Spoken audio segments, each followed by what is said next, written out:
গুৰু দেৱদামোদৰৰ ধৰ্মত বেদাদি শাস্ত্ৰ খণ্ড ৭৬ ভাগৱত পুৰাণৰ ৪ৰ্থ স্কন্ধৰ ১বিংশ অধ্যায়ৰ শিৰোনাম প্ৰজাগণৰ প্ৰতি পৃথুৰ অনুশাসন ভাষিত কৰিব প্ৰয়াস কৰি গুৰুদেৱক প্ৰণাম কৰি ভগৱান বিষ্ণুক হৃদয়ত স্থাপিছোঁ আৰু ভক্তপ্ৰাণ ৰাইজৰ সান্নিধ্য আশা কৰিছোঁ।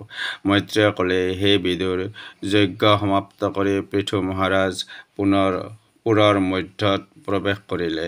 সেই পুৰীৰ বিভিন্ন স্থান মুক্ত ফুলৰ মালা, বস্ত্ৰ আৰু স্বৰ্গ তৰণেৰে সুশোভিত আছিল।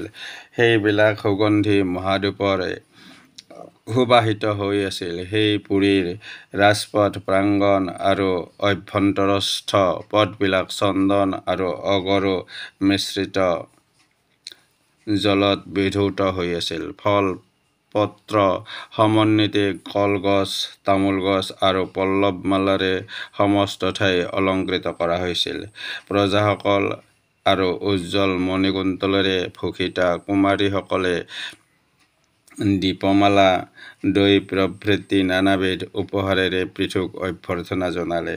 শংখ, দুন্দুভি, নাদ আৰু ঋত্বিসকলৰ উচ্চাৰিত বেদধ্বনিৰে স্তুত হৈ পৃথু নিজ ভৱনত প্ৰৱেশ কৰিলে।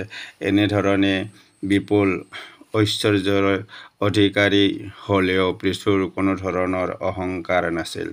নিজ গৃহলৈ প্ৰত্যাগমনৰ সময়ত মহাযশস্বী মহাৰাজ পৃথু বিভিন্ন স্থানত পুৰবাসীসকলৰ দ্বাৰা পূজিত হৈছিল। এই কাৰণে তেওঁ সন্তুষ্ট হৈ তেওঁলোকক আশা কৰা বৰ প্ৰদান কৰে। মহাৰাজ পৃথুৰ চেষ্টা পৰম উৎকৃষ্ট।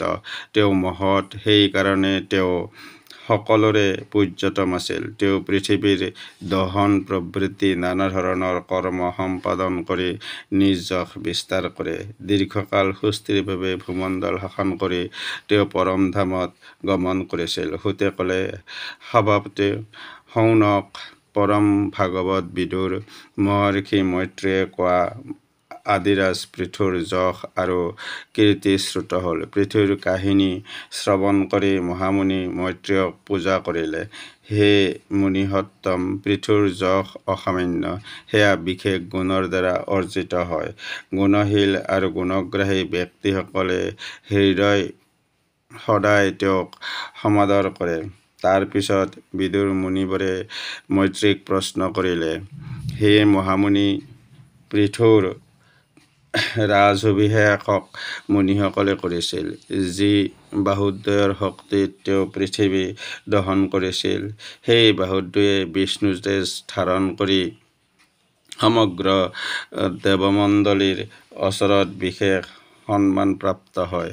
ইয়াৰ পিছত তেওঁ কি কি বিশেষ কাৰ্য কৰিছিল, যি মহান পুৰুষ পৃথিৱী দহনৰ দৰে বিক্ৰমী উচ্ছিষ্টতুল্য কাম উপলক্ষ্য কৰি বহু ভূপতি আৰু লোকপালসকলে আজিও জীৱন ধাৰণ কৰিছে, সেইজন তেওঁৰ কীৰ্তি আমাক কওক। হে মুনিশ্ৰেষ্ঠ, আপুনি আমাক সেইবিলাক বিশুদ্ধ কৰ্মকাণ্ডৰ বিষয়ে বিবৃতি কৰক।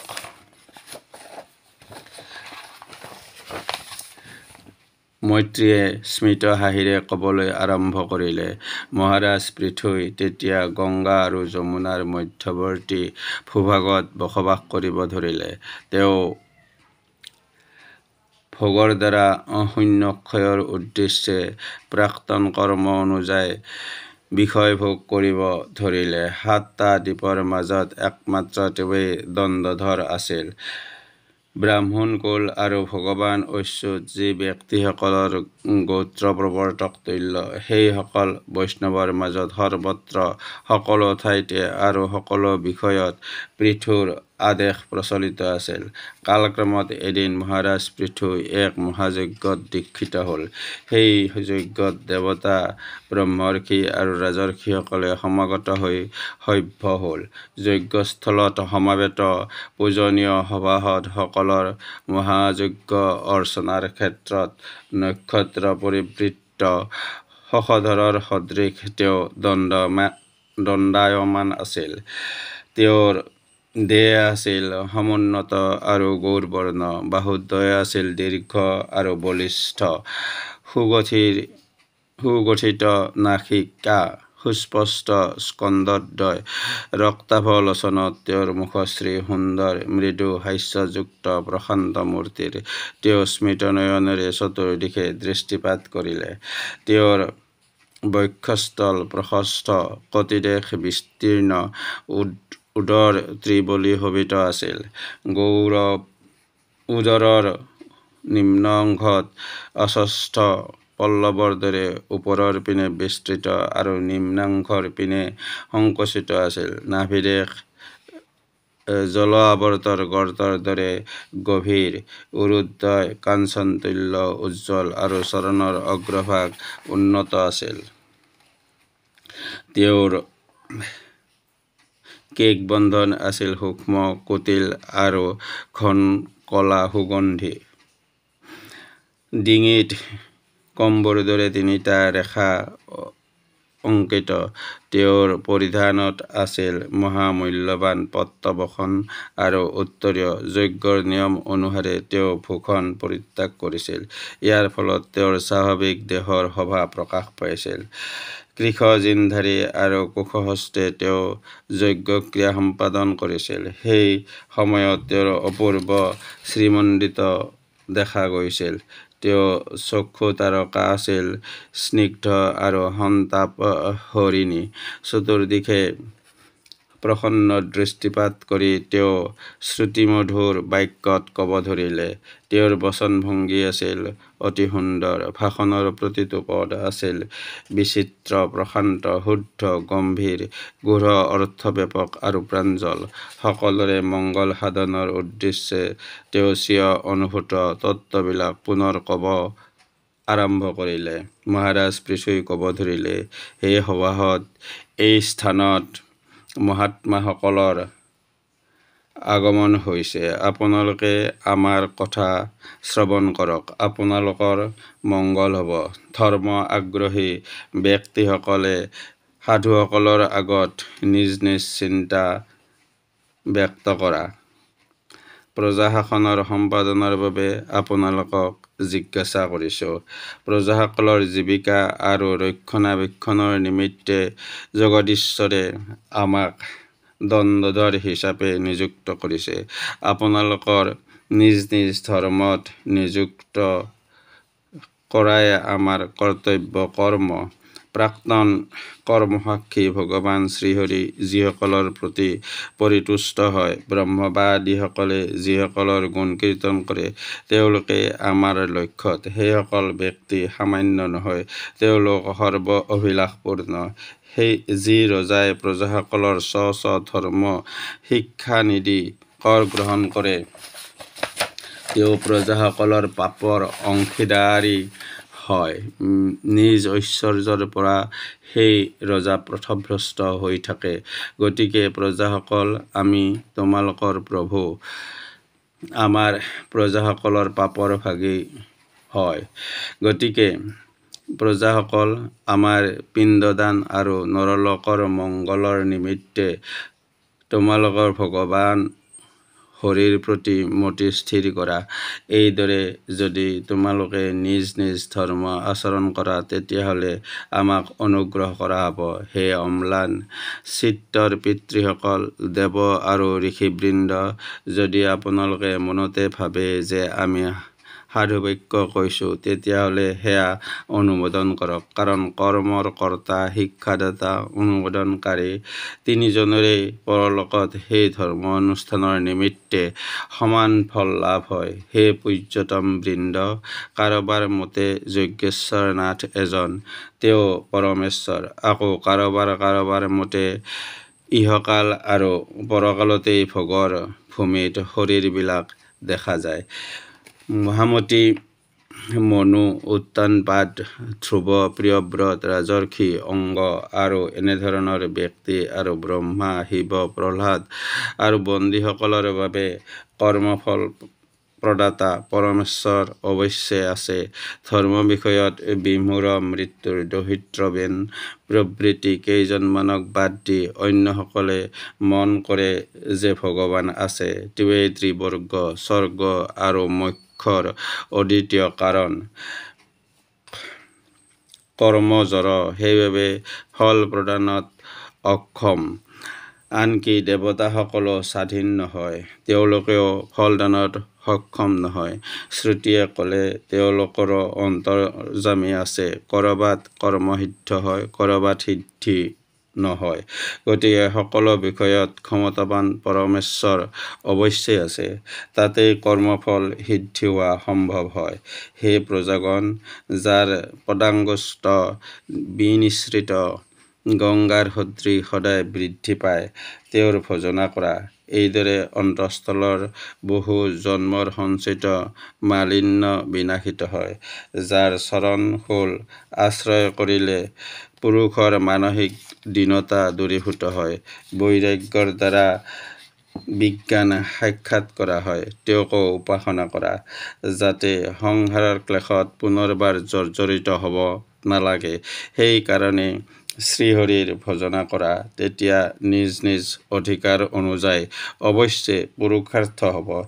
এই বিশ্বাসেৰে তোমালোকে নিজ নিজ উপযোগী যজ্ঞাদি কৰ্মৰ দ্বাৰা ভগৱানক বন্দনা কৰা। ধ্যান, ঈশান, পূজা, সেৱা আদিৰ দ্বাৰা আৰু নিজ নিজ বৃত্তিৰ দ্বাৰা ভগৱান হৰিৰ ভজনা কৰা। তেওঁৰ পাদপদ্মত সকলো অভীষ্ট প্ৰদান কৰা। স্বৰূপতে ভগৱান নিৰপৰাধী, চৈতন্যঘন আৰু নিৰ্বিশেষ। কিন্তু সেই কৰ্মমাৰ্গত বিবিধ দ্ৰব্য, গুণ, ক্ৰিয়া আৰু মন্ত্ৰাদিৰ দ্বাৰা প্ৰকাশিত হয়। অৰ্থ, সংকল্প, লিংগ আৰু নামৰ দ্বাৰা নানান বিশেষণ বিশিষ্ট হৈ কৰ্মমাৰ্গত যজ্ঞৰূপত আত্মা প্ৰকাশ কৰে। গতিকে তেতিয়া পৰ্যন্ত যাগ যজ্ঞ আৰু তেওঁলোকৰ অংগ আদিত ভগৱত দৃষ্টি ৰাখি কৰ্ম সম্পাদনা আৱশ্যক। যাগ যজ্ঞৰ দৰে এইসকলৰ ফলো ভগৱানৰ স্বৰূপ। তেওঁ বিভু, তেওঁ পৰমানন্দ স্বৰূপ হৈ শৰীৰৰ অভ্যন্তৰত বিষয়কাৰী বুদ্ধিপ্ৰাপ্ত হয়। জুয়ে যেনেকৈ কাঠৰ মাজত অৱস্থান কৰি কাঠৰ ধৰ্ম, দৈৰ্ঘ্য, হৰ্ষাদি বিশিষ্ট হৈ প্ৰকাশিত হয়, তেনেকৈ ক্ৰিয়া আৰু ফলৰূপত প্ৰতীয়মান হয়। এয়া দেহ প্ৰধান অৰ্থাৎ অব্যক্ত, কাণ অৰ্থাৎ ক্ষোভক, আশয় অৰ্থাৎ বাসনা, ধৰ্ম অৰ্থাৎ অদৃষ্ট, এইবিলাকৰ সতে উৎপন্ন হৈ আছে। ইয়াত বিষয়কাৰী বুলি বুদ্ধি হোৱা একো বিচিত্ৰতা নহয়। অৰ্থাৎ ভগৱানে শৰীৰৰ মধ্যত চেতনা বুদ্ধিত অধিষ্ঠান কৰি কৰ্মফল ৰূপত প্ৰতীয়মান হয়। যজ্ঞভোগী দেৱগণৰ অধীশ্বৰ সৰ্বপূজ্য ভগৱান হৰিক পৃথিৱীত যিসকলে একাগ্ৰ চিত্তৰে সাধুবৃন্দই স্বধৰ্ম পালনৰ দ্বাৰা অবিৰত আৰাধনাত ৰত, তেওঁলোকে আমাৰ প্ৰিয় লোক।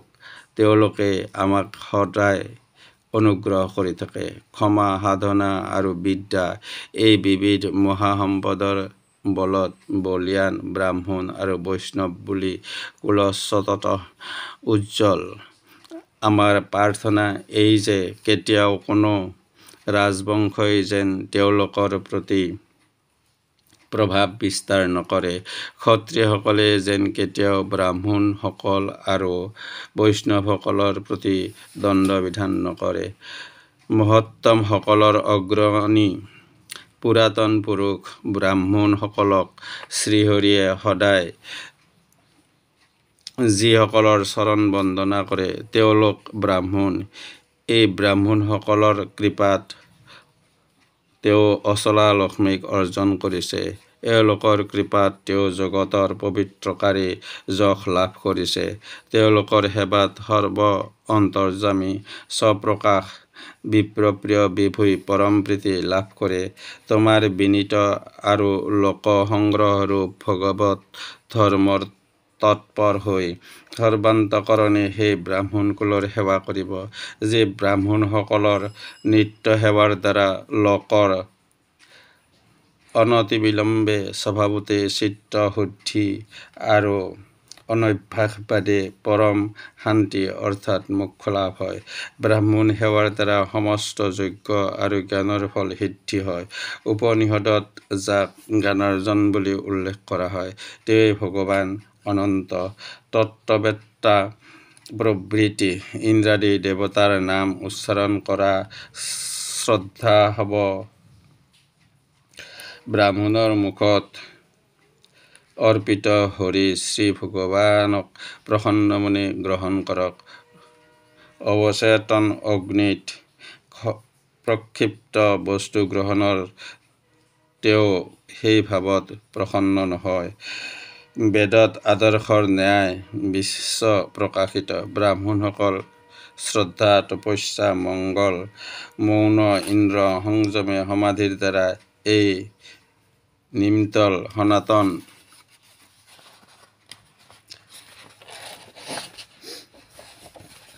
বেদক প্ৰকৃত অৰ্থ গ্ৰহণাৰ্থে সদায় ধাৰণ কৰে।